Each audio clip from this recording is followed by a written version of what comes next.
Ever wonder what happens when you mix a family doctor, a hormone specialist, and a guy who believes in Bigfoot? Well, meet Dr. Mark Gordon, who's making his appearance again on the Joe Rogan Experience. Dr. Gordon isn't your typical doctor. While most physicians focus on treating symptoms, this guy's been diving deep into what he calls interventional endocrinology, basically looking at how hormones affect everything from your brain to your ability to recover from injuries.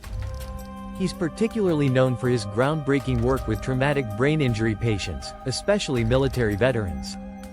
After starting out as a family medicine doctor in the 80s, Dr. Gordon went on to study everything from cosmetic dermatology to sports medicine. But his real claim to fame? He's been the medical director for CBS, Viacom Studios for over 20 years, keeping Hollywood healthy while developing treatments for brain injuries. Here's something wild: Dr. Gordon literally wrote the book on traumatic brain injury treatment. His approach has been so successful that even the UK's military surgeon general invited him to share his expertise about treating blast wave trauma. That's pretty impressive for a guy who also enjoys discussing aliens and Bigfoot with Joe. But here's where things get controversial.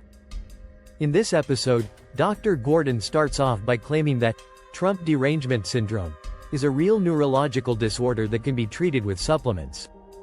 And speaking of supplements, he's selling a brain health product called Brain Rescue 3 for $92 for a 14-day supply. Some Reddit users have called this criminal pricing for what's essentially a stack of common supplements. You'll also notice him getting progressively more, let's say, relaxed, throughout the episode as he and Joe share some whiskey. But don't let that fool you. Between sips, he drops some fascinating insights about everything from alien mummies in Peru to the science behind bear attacks. Whether you think he's a brilliant physician pushing the boundaries of conventional medicine or just another supplement salesman with a medical degree, one thing's for sure: Dr. Gordon makes for an entertaining guest. Just maybe don't take medical advice from someone who's 3 glasses deep into a bottle of whiskey. Hit subscribe if you want more introductions to Joe's interesting, and sometimes controversial, guests.